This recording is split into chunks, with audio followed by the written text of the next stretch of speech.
Ladies and gentleman, ಪಂಚರಾಜ್ಯಗಳ ಪಂಚ ತೀರ್ಪು ಬಂದುಬಿಟ್ಟಿದೆ. ಇದು ಕೊಟ್ಟಿರ್ತಕ್ಕಂಥ ದೊಡ್ಡ ಒಂದು ಪಾಠ ಅಥವಾ ಆ ತೀರ್ಪಿನಿಂದ ಹೊರಬಿದ್ದಿರತಕ್ಕಂಥ ಒಂದು ದೊಡ್ಡ ಉತ್ತರ ಇದೆಯಲ್ಲ, ಅದು ಭಾರತದ ಏಕತೆಯನ್ನು, ಭಾರತದ ಬಹುತ್ವವನ್ನು, ಭಾರತದ ವಿವಿಧತೆಯನ್ನು ಅಥವಾ ಪ್ರಾದೇಶಿಕ ಪಕ್ಷಗಳನ್ನು ತೊಡೆದು ಹಾಕುವಂಥ ತೀರ್ಪ. ಈ ದೇಶದ ಜನ ಯಾವ ದಿಕ್ಕಿನತ್ತ ಹೋಗ್ತಾ ಇದ್ದಾರೆ ಅನ್ನೋದ್ರ ಕುರಿತಂತೆ ಈಗ ಇಡೀ ದೇಶಾದ್ಯಂತ ಚರ್ಚೆ ನಡೀತಾ ಇರತಕ್ಕಂಥದ್ದು. ಏನಿದು ವಿಶೇಷ ಚರ್ಚೆ? ಯಾಕೆ ಪಿಣರಾಯಿ ವಿಜಯನ್ ಸೋತ್ ಹೋದ್ರು? ಯಾಕೆ ಮಮತಾ ಬ್ಯಾನರ್ಜಿ ಸೋತ್ ಹೋದ್ರು?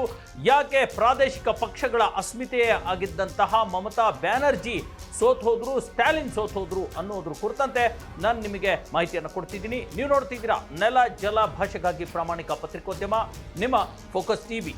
ಇದು ಎಕ್ಸ್ಪ್ಲೈನರ್. ನಾನು ಹಬೀಬ್ ದಂಡಿ.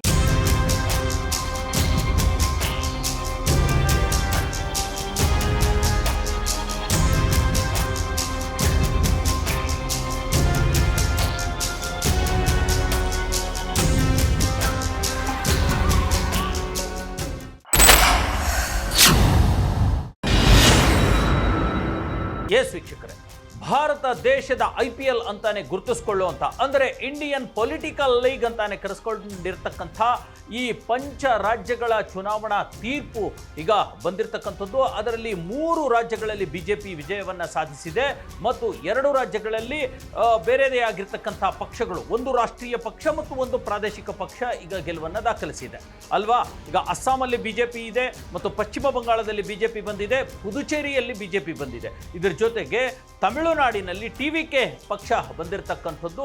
ಇದರ ಜೊತೆಗೆ ಕೇರಳದಲ್ಲಿ ಕಾಂಗ್ರೆಸ್, ಅದು ರಾಷ್ಟ್ರೀಯ ಪಕ್ಷ. ಹಾಗಾಗಿ ಈಗ ಕೇವಲ ಒಂದೇ ಒಂದು ಪ್ರಾದೇಶಿಕ ಪಕ್ಷ ಇಡೀ ಪಂಚ ರಾಜ್ಯಗಳಲ್ಲಿ ಅಸ್ತಿತ್ವವನ್ನು ಪಡೆದುಕೊಂಡಿರ್ತಕ್ಕಂಥದ್ದು, ಅದು TVK ಅನ್ನುವಂಥದ್ದು. ಅದಕ್ಕೆ ಈಗಲೂ ಕೂಡ, ಈ ಹೊತ್ತಿಗೂ ಕೂಡ ಯಾವುದೇ ರಾಜಕೀಯ ಅಜೆಂಡಾಗಳಿಲ್ಲ, ರಾಜಕೀಯದ ಯಾವುದೇ ತಮ್ಮ ಸ್ಥಾನಮಾನವನ್ನು ಕಾಯ್ದುಕೊಂಡು ಹೋಗುವಂಥ ಬದ್ಧತೆಗಳು ಇನ್ನೂ ಕೂಡ ಕಂಡು ಬಂದಿಲ್ಲ. ಅಂತಹ ದೊಡ್ಡ ಹೋರಾಟಗಳನ್ನು ಆ ಪಕ್ಷ ಮಾಡಿಲ್ಲ. ಕೇವಲ 2 ವರ್ಷದ ಪಕ್ಷ ಇವತ್ತು ಅಧಿಕಾರಕ್ಕೆ ಬಂದಿದೆ. ಈ ಮೂಲಕ ಈಗ ಇಡೀ ದೇಶದಲ್ಲಿ ಒಂದು ಚರ್ಚೆ ಶುರುವಾಗ್ಬಿಟ್ಟಿದೆ. BJP ಹೇಗೆ ತನ್ನ ಭಾರತ ದೇಶದ ಎಲ್ಲ ರಾಜ್ಯಗಳಲ್ಲೂ ಕೂಡ ಸಾಮ ಭೇದ ದಾನ ದಂಡದ ಮೂಲಕ ಆಕ್ರಮಿಸಿಕೊಂಡು ಹೋಗ್ತಾ ಇದೆ ಅನ್ನುವಂಥ ಚರ್ಚೆ ಈಗ ನಡೀತಾ ಇರ್ತಕ್ಕಂಥದ್ದು. ಕೆಲವು ಕಡೆ BJP ಒಂದು ಸಪೋರ್ಟ್ ಇದ್ದಂಥ ರಾಜ್ಯಗಳಲ್ಲಿ, ಗುಜರಾತ್, ರಾಜಸ್ಥಾನ ಮತ್ತಿತರ ಕಡೆ, ಅದು UP ಅಂತ ಕಡೆ ಎಲ್ಲ ಅದು ಈಗ BJP ತನ್ನದೇ ಶಕ್ತಿಯಿಂದ ಗೆದ್ದು ಬಂದಿರತಕ್ಕಂಥದ್ದು. ಇನ್ನು ಕೆಲವು ಕಡೆ ಅಲ್ಲಿರ್ತಕ್ಕಂಥ ಸರ್ಕಾರಗಳೊಂದಿಗೆ ಮೈತ್ರಿ ಮಾಡಿಕೊಂಡು ಅವರ ಜೊತೆಗೆ ಹೊಂದಾಣಿಕೆ ಮಾಡಿಕೊಂಡು ಸರ್ಕಾರವನ್ನು ಮಾಡ್ತಾ ಇರ್ತಕ್ಕಂಥದ್ದು. ಇನ್ನು ಕೆಲವು ಕಡೆ ಚೆನ್ನಾಗಿ ನಡೀತಾ ಇರ್ತಕ್ಕಂಥ ಬೇರೆ ಪಕ್ಷಗಳು, ಅಂದರೆ BJPಯೇತರ ಪಕ್ಷಗಳನ್ನು ರಾಜಕಾರಣ, ಅದನ್ನು ಕುತಂತ್ರ ಅಥವಾ ಅದನ್ನು ಆಪರೇಷನ್ ಕಮಲ ಅಂತಿರೋ ಗೊತ್ತಿಲ್ಲ, ಇವೆಲ್ಲವನ್ನು ಮಾಡಿ ಆ ಪಕ್ಷಗಳನ್ನು ದುರ್ಬಲಗೊಳಿಸಿ ಅವನ್ನು ಬೀಳಿಸಿ ಅಲ್ಲಿ ಅಧಿಕಾರವನ್ನು ಹಿಡಿಯುವಂಥ ಕೆಲಸಕ್ಕೆ ಈಗ BJP ಮುಂದಾಗಿರ್ತಕ್ಕಂಥದ್ದು. ಇಡೀ ದೇಶದ ಚಿತ್ರಣ ಬದಲಾಗ್ತಾ ಇದೆ. ಭಾರತಕ್ಕೆ ಒಂದು ದೊಡ್ಡ ಸಂವಿಧಾನಾತ್ಮಕ ವಿಚಾರ ಏನು ಅಂತಂದರೆ, ವಿವಿಧತೆಯಲ್ಲಿ ಏಕತೆಯನ್ನು ಕಾಣುವಂಥ ದೇಶ ನಮ್ಮ ದೇಶ, ಬಹುತ್ವವುಳ್ಳ ದೇಶ. ಈ ಬಹುತ್ವದ ರೂಪ ಕಡೆಗಣಿಸಲಾಗ್ತಾ ಇದೆ ಅಥವಾ ಅದು ಕಣ್ಮರೆಯಾಗ್ತಾ ಇದೆ ಅನ್ನುವಂಥ ಮಾತು ಕೇಳಿ ಬರ್ತಾ ಇದೆ. ಇದಕ್ಕೆ ಬಹುದೊಡ್ಡ ಉದಾಹರಣೆ ಈಗ ಬಂದಿರತಕ್ಕಂಥ ಪಂಚ ತೀರ್ಪು ನೋಡಿ.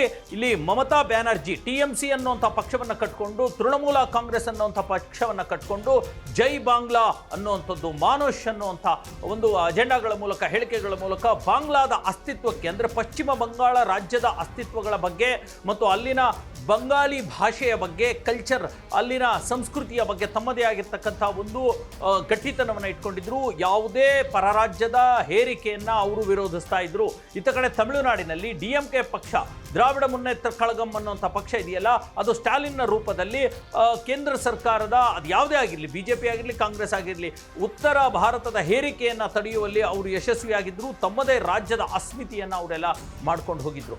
ಆದರೆ ಈಗ ಏನಾಗ್ತಾ ಇದೆ ಅಂತಂದರೆ, ಕೇರಳದಲ್ಲಿ ಎಡಪಕ್ಷಗಳಿತ್ತು, ಎಡಪಕ್ಷಗಳು ಕೂಡ ಈಗ ಅಲ್ಲಿ ಆ ಅಸ್ತಿತ್ವ ಕಳ್ಕೊಂಡಿರ್ತಕ್ಕಂಥದ್ದು. ಇಡೀ ಭಾರತದಲ್ಲಿ ಎಲ್ಲೂ ಎಡಪಕ್ಷಗಳೇ ಇಲ್ಲ. ಹಾಗಾಗಿ ಅದು ಒಂದು ರೀತಿ ನೋಡಿ, ಆರೋಪ ಪ್ರತ್ಯಾರೋಪಗಳು ಇರೋ ಹಾಗೆ ಪ್ರಜಾಪ್ರಭುತ್ವ ಪ್ರಜಾಪ್ರಭುತ್ವದಲ್ಲಿ ಭಿನ್ನ ಅಭಿಪ್ರಾಯಗಳಿರಬೇಕು. ಒಂದೇ ಅಭಿಪ್ರಾಯ ಇದ್ದರೆ ಅದು ಸರ್ವಾಧಿಕಾರದ ಎಡೆಗೆ ಹೋಗುತ್ತೆ.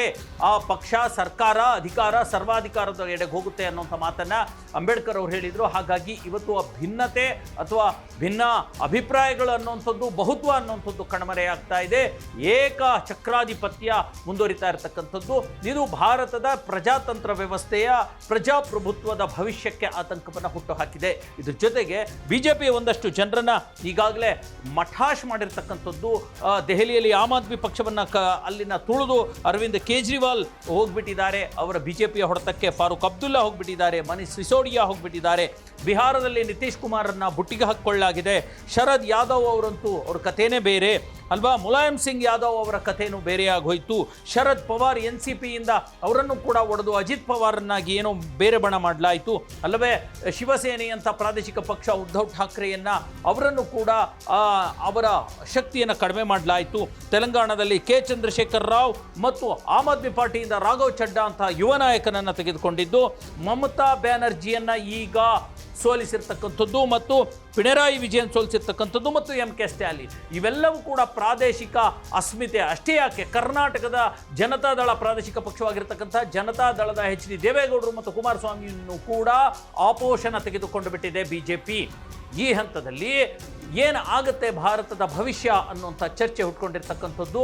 ಅಲ್ಲದೆ ಈಗ ನೋಡಿ, ಇಡೀ ದೇಶದಲ್ಲಿ ಎಲ್ಲೆಲ್ಲೂ ಕೂಡ ಎಡಪಕ್ಷಗಳಿಲ್ಲ ಮತ್ತು ಇಡೀ ದೇಶದಲ್ಲಿ ಕೇವಲ ದೆಹಲಿಯಲ್ಲಿ ಬಿಟ್ಟರೆ ರೇಖಾ ಗುಪ್ತಾ ಅನ್ನುವಂಥ ಮಹಿಳಾ CM ಬಿಟ್ಟರೆ ಇನ್ನೆಲ್ಲೂ ಕೂಡ ಮಮತಾ ಬ್ಯಾನರ್ಜಿಯ ಸೋಲಿನೊಂದಿಗೆ ಅದು ಮುಕ್ತಾಯ ಆಗ್ತಾ ಇದೆ. ಎಂತೆಂಥ ಚೀಫ್ ಮಿನಿಸ್ಟರ್ಗಳಿದ್ರು, ಜಯಲಲಿತಾ ಇದ್ದರು, ಯಶೋಧಾಬೇನ್ ಇದ್ದರು, ಮೆಹಬೂಬಾ ಮುಫ್ತಿ ಇದ್ದರು ಜಮ್ಮು ಕಾಶ್ಮೀರದಲ್ಲಿ, ಶೀಲಾ ದೀಕ್ಷಿತ್ ಡೆಲ್ಲಿನಲ್ಲಿ ಇದ್ದರು, ಉಮಾ ಭಾರತಿ ಮಧ್ಯಪ್ರದೇಶದಲ್ಲಿದ್ದರು, ಮಾಯಾವತಿ BSPಯಿಂದ UPನಲ್ಲಿ CM ಆಗಿದ್ದರು, ಬಿಹಾರದಲ್ಲಿ ರಾಬ್ಡಿ ದೇವಿ ಇದ್ದರು. ಹೀಗೆ ಒಂದಷ್ಟು ನೋಡಿ, ಮಹಿಳಾ CMಗಳ ಆಗಲಿ ಅಥವಾ ಪ್ರಾದೇಶಿಕ ಪಕ್ಷಗಳ ಅಸ್ಮಿತೆಯಾಗಲಿ ಇದ್ಯಾವುದು ಕೂಡ ಇವತ್ತು ಇಲ್ಲ. ಎಡಪಕ್ಷಗಳ ಅಸ್ಮಿತೆ ಇಲ್ಲ, ಪ್ರಾದೇಶಿಕ ಪಕ್ಷಗಳ ಅಸ್ಮಿತೆ ಇಲ್ಲ. ಇದರಿಂದ ದೊಡ್ಡ ಆತಂಕ ಏನು ಅಂತಂದರೆ ಪ್ರಾದೇಶಿಕ ಪಕ್ಷಗಳ ಒಂದು ಅದರ ಅಳಿಯುವಿಕೆ ಮತ್ತು ಪ್ರಾದೇಶಿಕತೆಯ, ಪ್ರಾದೇಶಿಕ ಭಾಷೆಗಳ ಮತ್ತು ಎಲ್ಲ ಅವರು ಕೇಂದ್ರ ಸರ್ಕಾರ ಮಾಡುವಂಥ ಹಿಂದಿ ಹೇರಿಕೆ ಆಗಲಿ ಅಥವಾ ಸಂಸತ್ ಕ್ಷೇತ್ರಗಳ ವಿಕೇಂದ್ರೀಕರಣ ಆಗಿರಲಿ, ಮಹಿಳಾ ಮೀಸಲಾತಿಯ ಹೆಸರಿನಲ್ಲಿ ಮಾಡುವಂಥ ಬೇರೆ ರೀತಿಯ ಅನ್ಯಾಯಗಳಾಗಿರಲಿ ಅಥವಾ ರೈಲ್ವೆ, ಬ್ಯಾಂಕುಗಳಲ್ಲಿ ಉತ್ತರ ಭಾರತದವರ ಹೇರಿಕೆ, ಹಿಂದಿಯ ಹೇರಿಕೆ, ಇವೆಲ್ಲ ಅವರಿಗೆ ಆದ್ಯತೆ ಸಿಗುವಂಥದ್ದಾಗಲಿ ಯಾವುದು ಕೂಡ ನಾವು ಪ್ರಾದೇಶಿಕತೆ ಇಲ್ಲದೆ ಇದ್ದರೆ ಅದನ್ನು ನಾವು ಎದುರಿಸೋದಕ್ಕೆ ಸಾಧ್ಯ ಆಗೋದಿಲ್ಲ. ಈ ಒಂದು ಏಕ ಪ್ರಭುತ್ವ ಇದೆಯಲ್ಲ, ಅದು ಸರ್ವಾಧಿಕಾರಕ್ಕೆ ಎಡೆಯಾಗ್ತಾ ಇದೆಯಾ ಅನ್ನುವಂಥ ಆತಂಕ ಈಗ ಹುಟ್ಕೊಂಡಿದೆ. ಎಸ್ ವೀಕ್ಷಕರೇ, ಹೇಗೆ ಕೇಂದ್ರ ಸರ್ಕಾರ ತನ್ನದೇ ಆಗಿರ್ತಕ್ಕಂಥ ಒಂದು ಸ್ವಾಯತ್ತ ಸಂಸ್ಥೆಗಳನ್ನು ಕೂಡ ಬಳಸಿಕೊಂಡು ಇಡೀ ಪ್ರಜಾಪ್ರಭುತ್ವ ವ್ಯವಸ್ಥೆಯನ್ನು ನುಂಗಿ ನೀರು ಕುಡಿತಾ ಇದೆ ಅನ್ನೋದಕ್ಕೆ ಹಲವಾರು ಉದಾಹರಣೆಗಳು ನಮ್ಮ ಕಣ್ಣ ಮುಂದೆ ಬರ್ತಾ ಇದೆ. ಅದರಲ್ಲಿ ಪ್ರಮುಖವಾಗಿ SIR ಮೂಲಕ ಹೇಗೆ 93 ಲಕ್ಷ ಮತದಾರರನ್ನ ಬಂಗಾಳದಲ್ಲಿ ಅವರನ್ನ ಯಾವುದಕ್ಕೂ ಬೆಲೆ ಇಲ್ಲದ ಹಾಗೆ ಮಾಡಿಬಿಟ್ರು, ಹೇಗೆ ಸೋತು ಹೋದ್ರು ಅನ್ನೋಂಥದ್ದು ಒಂದು ಉದಾಹರಣೆ. ಆದರೆ ಚುನಾವಣಾ ಆಯೋಗವನ್ನು ಬಳಸಿಕೊಳ್ಳಲಾಗ್ತಾ ಇದೆ ಆರೋಪಗಳು ಕೇಳಿ ಬರ್ತಾ ಇರತಕ್ಕಂಥದ್ದು. CBIಯನ್ನ, EDಯನ್ನ, ITಯನ್ನು ಕೂಡ ತಮ್ಮ ಕೈಯಲ್ಲಿ ಆಡಿಸೋ ಗೊಂಬೆ ಥರ ಇಟ್ಕೊಂಡಿರ್ತಕ್ಕಂಥದ್ದು. ಜೊತೆಗೆ ವಿವಿಧ ಕೋರ್ಟ್ಗಳನ್ನು ಕೂಡ ಒಂದು ಕೇಂದ್ರ ಸರ್ಕಾರದ ಮರ್ಜಿಯಂತೆ ನಡೆಯುವಂಥ ಪ್ರಕರಣಗಳು ವರದಿಯಾಗ್ತಾ ಇವೆ. ಅಲ್ಲದೆ ರಾಜ್ಯಪಾಲರು ಕೂಡ, ಬೇರೆ ಬೇರೆ ರಾಜ್ಯಗಳ ರಾಜ್ಯಪಾಲರು ಕೂಡ ಕೇಂದ್ರ ಸರ್ಕಾರದ ಕೈಗೊಂಬೆಯಾಗಿರ್ತಕ್ಕಂಥದ್ದು. ಇದೆಲ್ಲದರ ಹೊರತಾಗಿ ಬಿಜೆಪಿ ಆಪರೇಷನ್ ಕಮಲ, ಆಪರೇಷನ್ ಲೋಟಸ್ ಅನ್ನುವಂಥ ಅಸ್ತ್ರದ ಮೂಲಕ ಈ ದೇಶದ ಬಹುತ್ವವನ್ನು ಒಡೆದು ಹಾಕ್ತಾ ಇದೆ. ಈ ಬಗ್ಗೆ ನೀವೇನು ಹೇಳ್ತೀರಾ ಕಮೆಂಟ್ ಮಾಡಿ. ನೀವು ನೋಡ್ತಾ ಇರಿ, ಬೇರೆ ಒಂದು ವಿಚಾರದೊಂದಿಗೆ ಮತ್ತೆ ಬರ್ತೀನಿ. ಅಲ್ಲಿವರೆಗೂ ನೋಡ್ತಾ ಇರಿ ನೆಲ ಜಲ ಭಾಷೆಗಾಗಿ ಪ್ರಾಮಾಣಿಕ ಪತ್ರಿಕೋದ್ಯಮ, ನಿಮ್ಮ ಫೋಕಸ್ ಟಿವಿ.